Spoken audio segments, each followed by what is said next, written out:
हा रोल आला, ही भूमिका आली, तर सगळ्यात पहिल्यांदा मला खूप आनंद वाटला. पण तेवढंच मला टेन्शनही आलं. काही लोक माझ्याबरोबर रिलेट करतात, की बरोबर बोलतेय ती. तर काही लोक म्हणतात, की "अरे हो, बरोबर बोलतेय, पण एवढं बोलायची गरज काय आहे?" कधी-कधी ही माझ्यासारखं वागत नाही. मला जेवढं डोक्यात आहे तेवढं हिला नाहीये. आणि आता मी हा विचार करते, की जाऊ दे, तरी पण मी ती टोकाला जाईपर्यंत मी अधिराला सहन करणार आहे. पण मग कधीतरी माझा इकडचा फुगा फुटणार आहे. ही मुलगी मॅरिड आहे. हे धक्कादायक होतं. कारण कसं होतं की मी जेव्हा सून म्हणून आले या घरामध्ये तेव्हा पण मलाच तडजोडी करायला लागल्या होत्या. आता मी सासू झाली आहे तर मग तरी पण मलाच तडजोडी करायच्या आहेत का? हॅलो नमस्कार फ्रेंड्स, मी मज्जाची नीलम. विण दोघांतलीही तुटे नाही या मालिकेच्या सेटवर आहे आणि आई माझ्यासोबत आहे. कशा आहात? एकदम फर्स्ट क्लास. कारण की आई अशा अर्थाने म्हटलं की आम्ही जे कॅरेक्टर बघतो ते एवढं मस्त वाटतं आम्हाला आणि फार आवडतंय. स्वानंदीची आई आणि त्याच्या पाठी एक लपलेला चेहरा, तो सगळा आम्हाला फार आवडतं. आणि हे मला खरं तर विचारायचं आहे की ते एन्जॉय करताय हे कॅरेक्टर म्हणून. हे ॲक्च्युली प्रत्येक आर्टिस्टला एक वेगवेगळे रोल्स मिळाले, भूमिका मिळाल्या करायला तर खूप मजाच वाटते. आणि माझ्या नशिबानं माझ्याकडे हा रोल आला, ही भूमिका आली, तर सगळ्यात पहिल्यांदा मला खूप आनंद वाटला. पण तेवढंच मला टेन्शनही आलं. कारण ही भूमिका करणं, ज्या पद्धतीच्या मी आधी केलेल्या आहेत भूमिका, तर ही करणं जरासं वेगळं होतं. ही अशी कुठेही म्हणजे विलन पण नाही वाटली पाहिजे आणि ती चांगली पण नाही वाटली पाहिजे, पण ही कटकटी वाटली पाहिजे, वैताग आहे, डोक्याला ताप आहे. ही विशेषणं ज्या बाईला किंवा ज्या व्यक्तीला लागतात, ती व्यक्ती कशी असू शकते? तर ते मला कॅरेक्टर करायचं होतं. खूप चांगलं बोलून पण उपयोग नाही होणार होता तिकडे, मग ती आपलीशी वाटायला लागते. पण असं काहीतरी कटकट करते तर इतर समोरच्या माणसांना कळलं पाहिजे, की वाटायला पाहिजे की अरे एवढं का मंदाकिनी बोलते, 2 वाक्य बोलली तरी कळतंय. तर असं ते कॅरेक्टर आहे की सतत बडबड करणं. त्यामुळे ना मला थोडंसं ते आव्हानात्मक वाटतंय. म्हणजे आजही एरवी मी कोणत्याही सीन करताना कसं अरे हां चालेल, माझ्यात ते आपण करू शकतो, हे सिम्पल आहे, आई आहे, सोज्वळ आहे, गोड आहे, तर काय तेवढं टेन्शन येत नाही. पण हे करताना टेन्शन येतं, नक्कीच टेन्शन येतं की कुठेही ती जास्त चांगली वाटू नये, कुठेही ती अति वाईटही वाटू नये. काही लोक माझ्याबरोबर रिलेट करतात की बरोबर बोलतेय ती. तर काही लोक म्हणतात की अरे हो, बरोबर बोलतेय, पण एवढं बोलायची गरज काय आहे? जरा सावकाश, जरा सबुरीने सांगू शकते, असं पण वाटतं. म्हणून माझ्या कॅरेक्टरच्या बाबतीमध्ये मला हे असं वाटतं की थोडंसं असं आहे, तर मला ती तारेवरची कसरत या कॅरेक्टरसाठी करायला लागते. अभ्यास कशा पद्धतीने केला जातो या कॅरेक्टरचा? हे खरं आहे. म्हणजे लोकांना असं वाटत असेल की भूमिकांसाठी अभ्यास करत नाहीत. नाही, असं काही नाही. अभ्यास खूप करायला लागतो. मी जेव्हा हे कॅरेक्टर माझ्याकडे आलं त्यावेळेला मी म्हटलं की ही बाई अशी आहे ना, म्हणजे एका वाक्याला 10 वाक्य बोलणारी आहे अशी. म्हणजे तिला असं वाटतं समोरच्याला कळतच नाही, आपण अजून समजावून सांगायला पाहिजे, आपण अजून असं केलं पाहिजे, आपण अजून असं बोललं पाहिजे. असा एक तिचा एक मी तो ठेवला होता की ही बडबड करणारी असेल. मग बडबड करणारी असेल तर ही फास्ट बोलणारी असेल, कारण माझ्या घरातले सगळे स्लो अगदी व्यवस्थित बोलतात. पण मी मुद्दाम हे कॅरेक्टर मी फास्ट बोलणारं ठेवलं. दुसरी गोष्ट अशी असते की ह्या बायका ज्या असतात फास्ट बोलणाऱ्या, त्यांच्या डोक्यामध्ये ना 15 ते 20 गोष्टी एकदम चालू असतात सायकॉलॉजिकली. मला हे पण करायचं, मला ते पण करायचं, मग मला ते कळत नाही, मला हे कळत नाही. मग त्यासाठी मी विचार केला की ह्या बायका कशा बोलू शकतात. मग या बायकांचं निरीक्षण, शेवटी acting he all about observation असते. तुम्ही शेवटी नक्कलच करत असता. मग मला ना ट्रेन्समधून जायला फार आवडतं, मला बसमधून जायला फार आवडतं. मग अशा वेळेला हे कॅरेक्टर्स तुम्हाला ट्रेन्समध्ये मिळतात, बसमध्ये मिळतात. जसा जसा तुमचा लोकांबरोबर असा एक संबंध येतो ना, तर त्यावेळेला तुम्हाला हे कॅरेक्टर्स गवसून जातात. मग अनेक वर्षांपासून मी ठरवलं होतं की हे असं कॅरेक्टर मला मिळालं तर बरं होईल, असं कॅरेक्टर मिळालं तर मी असं करेन, तसं करेन. माझ्या ठेवणीतल्या गोष्टी मी आत्ता इथे बाहेर काढल्या आणि मग तो अभ्यास कामी येतो की खरंच हे असं करताना, हे कॅरेक्टर करताना मला असं बोलायचं आहे, हे कॅरेक्टर करताना मी असंच बोलेन, तसंच बोलेन. म्हणतात नाही का, एका क्षणात ती माशा असते, ते एका क्षणात ती पलमे तोला पलमे माशा ज्याला आपण म्हणतो, आत्ता अशी बोलली, अशी ही कॅरेक्टर असल्यामुळे मला याचा अभ्यास करून तो इथे कामी येतोय असं मला वाटतं बऱ्याचदा. नक्कीच. आणि आता अधिरा घरात सून म्हणून आली आहे, तर काय या आईमध्ये बदल दिसणार आहे आम्हाला? आणि स्वानंदी गेली आहे, तर आता प्रॉपर्टी किती आता आपण घेऊन राहायचं आहे असं ठरवलं आहे. ॲक्च्युली जसं मी तुला म्हटलं की ह्या कॅरेक्टरबद्दल की हिला पैशाची खूप गरज आहे, कारण तिच्या कदाचित खूप इच्छा असतील ज्या तिच्या पूर्ण नसतील झाल्या. काही व्यक्तिरेखा, काही माणसं अशी असतात आपल्या आयुष्यातली, इच्छा पूर्ण नाही झाल्या, ओके फाईन, काही हरकत नाही, कॉम्प्रोमाइज करतो आपण, तडजोड करतो. काही माणसं तडजोड नाही, बाबा आम्ही नाही तडजोड, आमच्या हे नाही मिळालं, मला मिळालं पाहिजे. तर ही बाई त्या ह्याच्यातली आहे की मिस नाशिक होणार होती, त्यावेळेला तिच्या इच्छा पूर्ण नाही झाल्या, बाबांशी लग्न झालं, तिला पैसा नाही मिळाला, काही नाही मिळाला, मग त्या पैशाचं स्वप्न हिच्याकडे फार आहे, अति आहे. तर तिला असं वाटलं अरे माझ्या मुलाने बाजी मारली की श्रीमंत मुलीशी लग्न केलेले आहे, आता काय आम्हाला मान मिळेल, खूप हे मिळेल. मग आता अधिरा आलेली आहे माझ्या घरामध्ये, तर तो मान मिळवण्यासाठी मी बऱ्यापैकी तिच्याशी चांगलं वागायचा प्रयत्न करते, पण आता ही घरातली कामच करत नाही आहेत, त्यामुळे मला खूप त्रास होतोय. कारण सगळी कामं आधी कशी स्वानंदी होती त्यामुळे ती मला खूप मदत करायची, आता हिला चहाच करता येत नाही आहे, हिला गॅस पेटवता येत नाही आहे. त्यामुळे माझं जे काही होतं ना स्वप्न ते हळूहळू कोलमडायला लागलं असं मला वाटायला लागलं. आणि आता मी हा विचार करते की जाऊ दे, तरी पण मी ती टोकाला जाईपर्यंत मी अधिराला सहन करणार आहे, पण मग कधीतरी माझा इकडचा फुगा फुटणार आहे. कारण कसं होतं की मी जेव्हा सून म्हणून आले या घरामध्ये तेव्हा पण मलाच तडजोडी करायला लागल्या होत्या. आता मी सासू झाली आहे तर मग तरी पण मलाच तडजोडी करायच्या आहेत का? सुनेने काहीतरी करायला पाहिजे ना. अशा टाईपची ही बाई आहे. मग ती म्हणते सून काही करत नाही तर मग मला ओरडावं लागणारच आहे. मग माझं कुठे काय चुकतंय जर मी ओरडतीये तर, असा एक आहे. आणि बघूया आता मला सुनेच्या माध्यमातून किती पैसे मिळत आहेत, माझी किती स्वप्न पूर्ण होत आहेत. स्वप्न पूर्ण करायची आहे, स्वप्न पूर्ण करण्याचं स्वप्न आहे माझं. आता अधिरा आणि स्वानंदी, आधी अधिरा मग स्वानंदी, दोघींनी मिळून जर माझं स्वप्न पूर्ण केलं तर मी त्या पाईपलाईनमध्ये माझी स्वप्न सगळी घातलेली आहेत. बघूया.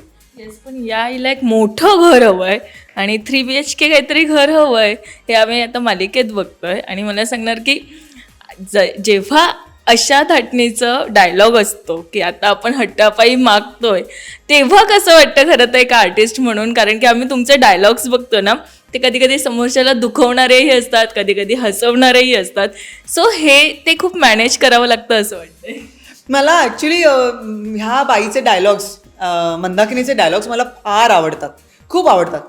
या बायका कशा असतात माहिती आहे, खरं सांगायचं म्हणजे तर मी मंदाकिनी या व्यक्तिरेखेतून बोलते, मनाच्या खूप साफ असतात.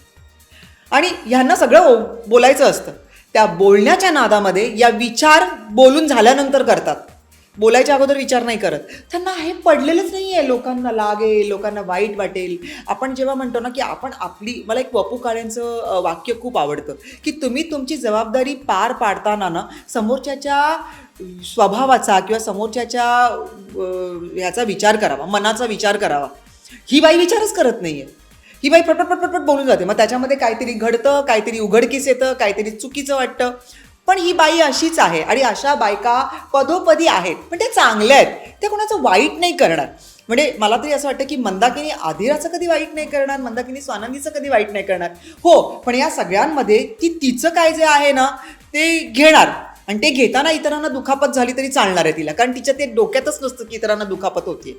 नक्कीच, हे आम्हाला दिसतं पण आहे. आणि मला हेच विचारायचं, या मंदाकिनीला नेमकं काय काय हवं आहे? मंदाकिनीला पैसा हवा आहे, मंदाकिनीला 3 BHK घर हवं आहे. मंदाकिनी आता मिस नाशिक नाही होऊ शकणार, पण मंदाकिनीची अशी इच्छा आहे की तिची मुलगी मिस मुंबई व्हावी आणि नंतर तिला भरपूर पिक्चर्स मिळावेत आणि तिचं खूप मोठ्या श्रीमंत मुलाशी लग्न व्हावं. म्हणजे श्रीमंती श्रीमंती श्रीमंती श्रीमंती श्रीमंती श्रीमंती श्रीमंती तिला असं पाहिजे.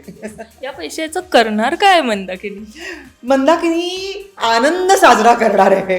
म्हणजे एकदा का हे मिळू दे. बघा, पहिले शेवटी एक गोष्ट अशी असते ना की एखादी गोष्ट आपल्याला हासिल करायची असेल तर ती हासिल करेपर्यंत त्याची किंमत खूप असते. आणि एकदा का मला पैसा मिळाल्यानंतर, ती गोष्ट हासिल झाल्यानंतर मला वाटतं त्याची किंमत तेवढीच राहील. म्हणजे मी काही त्याच्यामध्ये श्रीमंतीमध्ये लोळेन एका क्षणात आणि नंतर काही क्षणांपर्यंत, आणि नंतर पुन्हा माझी डेली लाईफ सुरू होणार आहे. मंदाकिनी गोड आहे, खूप चांगली आहे, त्यामुळे तिला मिळालेला तिला जे हवं आहे पैसा तो तुम्ही द्या, मग ती सगळ्यांशी चांगली आहे. हीच जी मुलगी आहे ती मिस मुंबई होण्याचं स्वप्न आहे असं आम्ही ऐकलंय. सो सगळ्यात आधी कशी आहेस? मस्त, छान आहे. खरं तर आईने सांगितलंय की मिस मुंबई होण्याचं स्वप्न आता त्यांनी तुझ्यावर सोपलंय, कारण की मिस नाशिककर त्या होऊ शकल्या नाही. पण आता मला हे सांग की आईच्याच बाजूने सगळे गेम खेळणार आहे की पुढे जाऊन आम्हाला तू कधीतरी न्यूट्रल पण दिसशील किंवा स्वानंदिताईच्या ह्याच्यात पण पूर्णपणे दिसशील? न्यूट्रलच असेल असं मला असं वाटतंय, कारण तिचं ते अपब्रिंगिंगच पूर्ण आईने केल्यामुळे ती पूर्णपणे तिच्यावर डिपेंडेंट आहे. तिचे विचार वगैरे सगळं आईच डिसाईड करते. त्याच्यामुळे आत्ता तसं आहे की आत्ता सध्या तरी न्यूट्रल आहे सगळं. अधिरा घरात आल्यावर मला एक विचारायचं, या मुलीकडनं जास्त काम करून घेण्याचं मी आधी पण नाही करून घ्यायची, आधी पण नाही करून घ्यायची का गं? नाही अजिबात नाही, मग कारण अभिरामीच शी वॉज मॉडेल ओनली ना, त्याच्यामुळे तिने मॉडेल कधीच नाही आणि ही पण नाही करत. म्हणजे तिला तर मी सांगितलं तर ती म्हणते नाही नाही आता मी बसले, आता मी सेटल Settle झाली आहे. होणार नाही. हां. मग तिला काही सांगत नाही. ओके, पण अधिरा आल्यावर या घरातलं सगळं सूत्र किती बदललंय? खूप सुंदर प्रकारे चेंज झालंय, म्हणजे अपसाईड डाऊनच. कारण आम्ही तिला पहिल्यांदा, आम्ही सगळे हे सगळे नखरे सहन करतो आणि ती सुद्धा आम्हाला पहिल्यांदा असं बघते की अरे बापरे इतकं वाईट सिच्युएशन चालू आहे का इथे, बरोबर. तर हे सिच्युएशन्स बघण्यासाठी आणि करण्यासाठी सुद्धा तेवढीच मजा येते. खरं पण आता असं वाटतंय अधिरा आल्यावर आईचं स्वप्न पूर्ण होईल आणि आता तिच्यामुळे काय होईना, मोठं घर मिळेल आणि सगळ्याच गोष्टी होणार आहे. सगळंच होणार आहे. त्यामुळे आई तर खूप जास्त खुश आहे, पण आईला वेगळेच टेन्शन्स आहेत सध्या, जे काम आणि जे आई हिने मूर्खपणा केला तो मध्ये जाऊन. सगळं चांगलं चाललं होतं. एक मी ते घेतले होते पैसे, मी परत पण देणार होते ना, असं थोडी होतं की नाही देणार आहे म्हणून. हिने जाऊन आता त्यासाठी विचारायचं की नाही मला की देऊ का नको देऊ. कधी कधी ही माझ्यासारखं वागत नाही. मला जेवढं डोक्याने तेवढं हिला नाहीये, त्याचं मला वाईट वाटतं. तेच पण खरं तर विचारेल, अशा अभिनेत्रींसोबत काम करताना किती मजा येते, कारण की आम्ही त्यांना आधीपासून ओळखतो आणि कमाल आहेत त्या. कमालच आहेत त्या. आणि असं कोणीतरी पाहिजे आपलं कान पकडणारं, की असं नाही, असं कर तसं कर. त्याच्यामुळे त्यांचं मला आधी सुरुवातीला दडपणच आलं होतं की एवढ्या मोठ्या ॲक्टरसोबत काम करायचं वगैरे, पण काही नाही, आम्ही खूप लवकर मैत्रिणीच झालो. हो, मैत्रिणी जास्त झालो. आणि मला बेसिकली असं आहे नीलम की ना, मी जास्त कोणाला सांगायला जात नाही unless and until they ask me. आणि मला असं वाटतं की समोरचं, अरे आजकालची जी पिढी आहे ना, हॅट्स ऑफ टू देम, की त्यांना सगळं कळतं. कारण त्यांच्याकडे एवढं सामान आलेलं आहे ना, त्यांच्याकडे सगळ्या माध्यमातून त्यांच्याकडे सगळे आर्टिस्ट पोहोचतायत. त्यामुळे त्यांना माहिती की आम्ही कुठं उभं राहायचंय. आणि आता तुला विश्वास नाही बसणार की ही मुलगी वयानं मोठी आहे, ही मुलगी ही मुलगी वयानं मोठी आहे, ही मुलगी मॅरिड आहे. हे धक्कादायक होतं.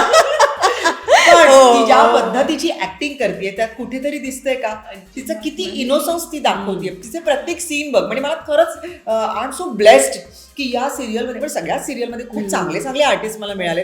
पण मी जेव्हा ह्यांना बघते मला आधी वाटलं की पण लहानच आहे, पण जेव्हा मला कळलं की मुलगी मोठी आहे तर ती किती छान करते, इनोसन्स दाखवतीये. पुन्हा आई असं बोलते तर आईने असं नाही बोलायला पाहिजे. तिचं तेजूताईकडे, आपलं नंदूताईकडे जास्त तिचा कल आहे की आई का असं बोलते नंदूताईला. त्यामुळे तिच्याकडे असणारी एक त्या वाईब्स ती तिच्याकडनं, आईच्या वाईब्स ती तिच्याकडनं घेत असते. तर त्यामुळे ही इतकी चांगल्या पद्धतीने ऍक्टिंग करते. बाकीची माझ्या घरातली जितकी पण मंडळी आहे, तेजस्वी आहे, राज आहे, बाबा आहेत, हे सगळे इतके मस्त कलाकार आहेत. पुन्हा या राजवाडे कुटुंबामध्ये, त्यामुळे ना यांना काही सांगायला लागत नाही. ते लोक इतके मस्त करतात ना की आम्ही असं, मी तर अक्षरशः म्हणजे कधी दुसरं बघत असते, यांचे शॉर्ट्स चालू असतात त्यावेळेला आणि मी अशी गुंगवतो, अरे का मस्त, हिचे रिॲक्शन किती सुंदर, हिचे आणि तेजस्वीचे सीन्स किती सुंदर होतात. कारण यांच्याकडे सगळं पोटली भरलेली आहे, त्यामुळे आम्ही शिकवायची गरज नाही. म्हणजे आता खरं तर खूप मोठा धक्का बसलाय की लग्न झालंय आणि तेच विचारूया की लग्न झालं असलं ना तरी आईची जी आठवण असते ना ती कायम असते. मला सांगा, यांच्यासोबत सगळ्यांसोबत काम करताना ती आईचं कॅरेक्टर करतात, ती आठवण अशी होते की हा आईसारखं. आणि ही ऍक्च्युली माझ्या आईसारखी आहे. माझी आई आणि हिनी माझ्या आईला पाहिलंय, त्याच्यामुळे त्यांची पर्सनॅलिटी पण सेम आहे.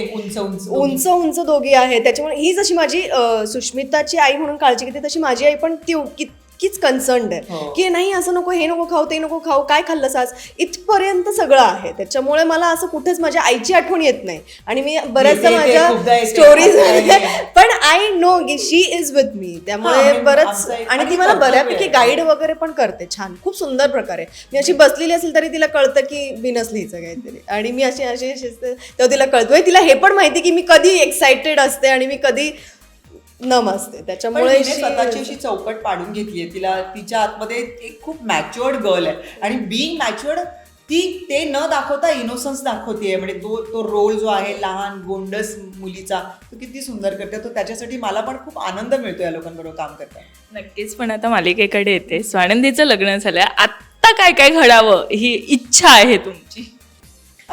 खरं तर स्वानंदीताईंनी परत यावं असं पण वाटतं आपल्याकडे, कारण ते मिस होत आहे कुठेतरी. आपण मिस करतोय तिला, तिचे सीन्स किंवा जे बॉन्ड जो क्रिएट झाला होता तो थोडासा आता कमी झालाय, कारण ती बऱ्याचदा तिथे असते. तर मग मालिकेविषयी असं वाटतं की तिने परत यावं, पण ती तिथे खुश असेल, ती तिथे म्हणजे ओके सगळं होत असेल तर मग काही तसा प्रॉब्लेम नाही आहे. मला असं नेहमी वाटत असं की येस यार स्वानंदी किती घरामध्ये मदत करायची, पण मला काय होतं डायरेक्टली इनडायरेक्टली माझी कंपॅरिझन सुरू होते ना आता अधिरा बरोबर.